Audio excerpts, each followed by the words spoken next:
വാക്കുകൾ ശ്രദ്ധിക്കുക. ഒരിക്കൽ പറഞ്ഞാൽ കേൾക്കുന്നവർക്ക് ക്ഷമിക്കാൻ മാത്രമേ കഴിയൂ, മറക്കാൻ കഴിയില്ല. ഏറ്റവും വിലപിടിപ്പുള്ള വസ്തുവാണ് വിശ്വാസം. നേടിയെടുക്കാൻ കാലങ്ങളോളം വേണ്ടി വരുന്നു, നഷ്ടപ്പെടുത്താൻ നിമിഷങ്ങൾ മാത്രം മതി. നിങ്ങൾ ചിന്തിക്കുന്ന കാര്യങ്ങൾ നിങ്ങളുടെ മനസ്സിന്റെ ഗുണനിലവാരത്തെ നിയന്ത്രിക്കുന്നു. നിങ്ങളുടെ മനസ്സാണ് നിങ്ങളുടെ ചിന്തകൾക്ക് നിറം പകരുന്നത്. സാഹചര്യങ്ങൾ ഏറ്റവും മികച്ചതാകുന്നത് വരെ കാത്തിരിക്കരുത്, ഇപ്പോൾ തന്നെ തുടങ്ങുക.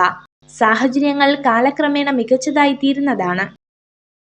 പരിശ്രമിക്കാൻ മടിയുള്ളവർക്ക് എല്ലാം അസാധ്യമാണ്, എന്നാൽ പരിശ്രമശാലികൾക്ക് എല്ലാം സാധ്യമാണ്.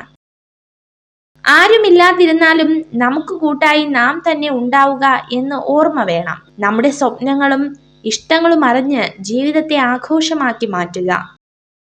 വിശ്വാസം എന്നത് ഊതി വീർപ്പിച്ച ബലൂൺ ആണ്. ഏത് നിമിഷം വേണമെങ്കിലും പൊട്ടിത്തകരാം. പരസ്പരമുള്ള യാഥാർത്ഥ്യ ബോധമാണ് ബന്ധങ്ങൾക്കിടയിൽ അഭികാമ്യം. സ്വയം കണ്ടെത്തുക, ഇല്ലെങ്കിൽ നിങ്ങളെ കണ്ടെത്താൻ ഇതുവരെ സ്വയം കണ്ടെത്തിയിട്ടില്ലാത്ത ആളുകളുടെ അഭിപ്രായങ്ങൾ സ്വീകരിക്കേണ്ടി വരും. സ്വയം ജീവിക്കാൻ പഠിക്കുക, ഇല്ലെങ്കിൽ എപ്പോൾ വേണമെങ്കിലും നിങ്ങളെ ഉപേക്ഷിക്കാൻ തയ്യാറായവരെ ആശ്രയിച്ച് അവസാനം ജീവിക്കാൻ മറന്നു പോകും.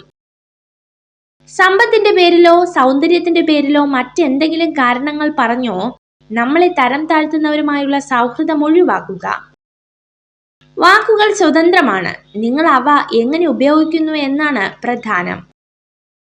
ജ്ഞാനിയായ മനുഷ്യൻ തനിക്കുണ്ടാകുന്ന വേദനകളെ സഹിക്കുന്നു, അംഗീകരിക്കുന്നു, എന്നാൽ ഒരിക്കലും അതിനെ ഭയന്ന് പിന്മാറുന്നില്ല. നമ്മൾ കേൾക്കുന്നതെല്ലാം അഭിപ്രായങ്ങളാണ്, വസ്തുതകളല്ല. നമ്മൾ കാണുന്നതെല്ലാം കാഴ്ചപ്പാടുകളാണ്, സത്യങ്ങളല്ല. നമ്മൾ ഒന്നുമില്ലാതെ വരുന്നു, ഒന്നുമില്ലാതെ പോകുന്നു. നമ്മുടെ സുന്ദരമായ ജീവിതത്തിൽ നമുക്ക് നേടാനാകുന്ന ഒരു മഹത്തായ കാര്യം ഒരാളുടെ മനസ്സിൽ ഒരു ചെറിയ ഓർമ്മയും ആരുടെയെങ്കിലും ഹൃദയത്തിൽ ചെറിയൊരു സ്ഥാനവും. ഒരു കാര്യം തെറ്റായി തോന്നിയാൽ രണ്ട് തരത്തിൽ ചിന്തിക്കുക.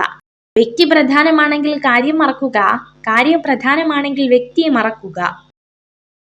ജീവിതപാതയിൽ സംഭവിച്ച വീഴ്ചകളാണ് നമുക്ക് ലഭിക്കുന്ന ഏറ്റവും വലിയ തിരിച്ചറിവും നമ്മൾ ആരാണെന്ന് സ്വയം മനസ്സിലാക്കാനുള്ള അവസരവും.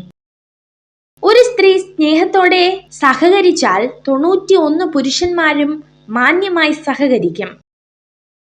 കൂടെയുള്ളവരെ നമ്മൾ ആത്മാർത്ഥമായി സ്നേഹിക്കുമ്പോൾ അവർക്കും അവരുടേതായ ഇഷ്ടങ്ങൾ ഉണ്ടെന്ന് മറന്നു പോകരുത്. അങ്ങനെ മറന്നു പോകുമ്പോൾ നിങ്ങളുടെ സ്നേഹം അവർക്കൊരു ഭാരമായി മാറുന്നു. നിങ്ങൾ ഈ വീഡിയോ കണ്ടതിന് നന്ദി.